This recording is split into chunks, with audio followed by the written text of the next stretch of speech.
Okay, we get to talk about what happened, how we're here, what Pray Seattle is. Yeah. We've been doing it for the last 2 years. Jeff, do you want to tell them about that meeting we had in Old Adoration House around the table where Sharon kind of brought the idea?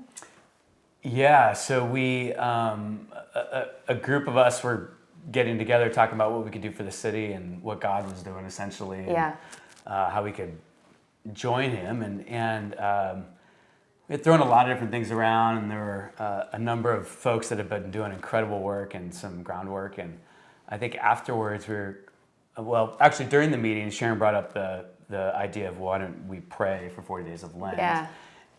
And everybody's like, wow, I think we could actually do something. We were kind of getting to that point, like we needed to do something. We've talked a lot, we've met a lot. And then afterwards, I remember we sat around and talked with Rich and others, and we were just kind of like, we really got to do something.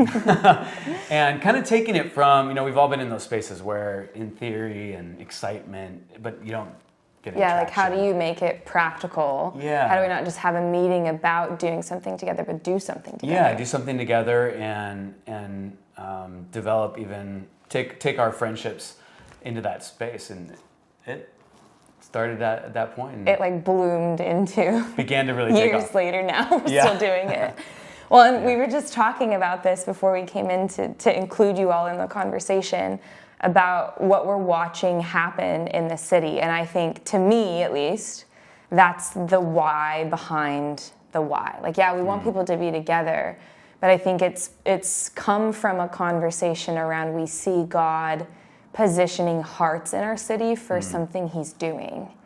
And I think us wanting to do something together was a response to that. Right. But I also think what we're seeing happen in Pray Seattle is a tangible effect of God touching hearts of believers.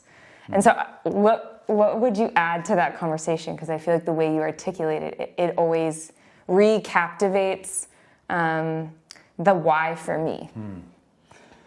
Well, I think we felt a sense, especially during that time that was coming out of the pandemic, I think we just felt the sense as believers and as the church that we just needed reinvigorating. We needed new inspiration. We needed renewal. A lot of people were leaving the city. A lot of people were kind of giving up. The message coming at us, even nationally, was this place is not that Seattle's blessed. On the decline, and the church, it's what dying, if you're a believer in Seattle? I'm getting messages from my in-laws about this, and man, it chips away at you, and pretty soon you're like, well, maybe I believe this, and I think if there's one way the enemy will start, that's it. Just change the idea, change the truth, tell a lie, and that's what's sinking in. And that's the quickest way, I think, to disable the people of God. And so we felt that, and we knew we couldn't just go solve that, but I think that's where the Lord was like, prayer and together. It was those two words, pray and then Seattle, meaning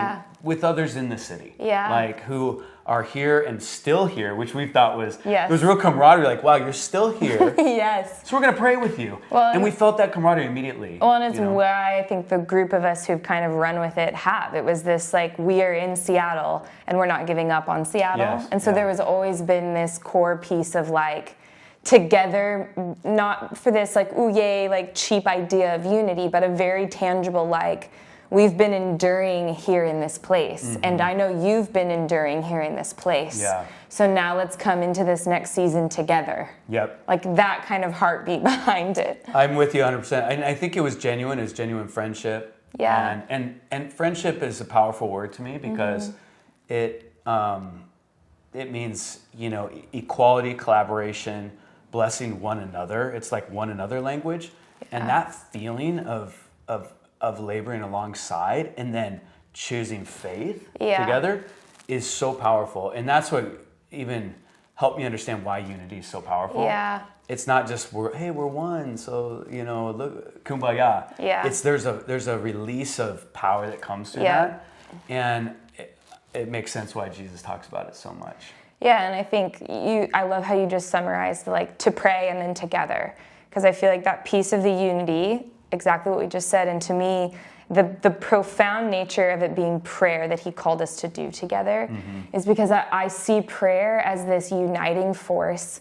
where we connect again through like around Jesus. 100%, yeah. We're not even like, yes, there's injustices that are beautiful to like rally around, but I think part of the influence and the why prayer and why Pray Seattle, it to me has to do with this connectedness with all the members back to the head. Yeah. And I think prayer becomes this very tangible discipline that does that. It crosses, we were talking about, this has crossed so many denominational lines that it shouldn't be able to cross, but there's this core value of Jesus in this that I think is why it is enabling the together. Yeah, I agree. Yeah, it was I think Seattle's tried to do a lot of things together, and usually it's not the lowest common denominator that we try to rally around, and that's hard for people because then all of a sudden someone's like, well, that's not my thing. Yeah. And so I think like this is nobody's thing. Nobody owns this. This is the Lord's, and I think it just enabled people to come to the table. Yeah. And I felt that too. I was like, I'm just a part of this, and and when this started, I think there was just this feeling of like, wow, like I'm a part of this. I have friends. God is on the move, and these are my people. Yeah. And it just, I don't know.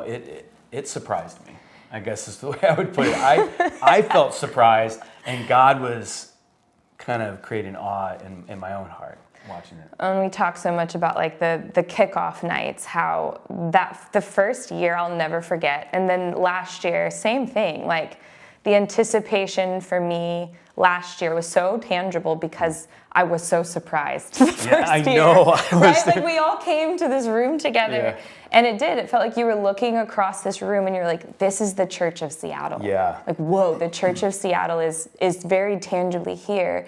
And you said this earlier. It felt like a shift that night. Yeah. For the story of Seattle moving forward.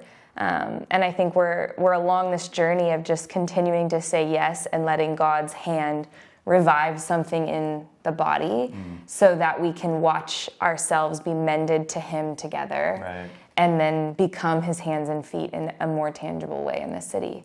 But it feels like this pinprick where he's just beginning us in something he's been preparing. And those nights are so a tangible picture of it. Yeah, I felt that.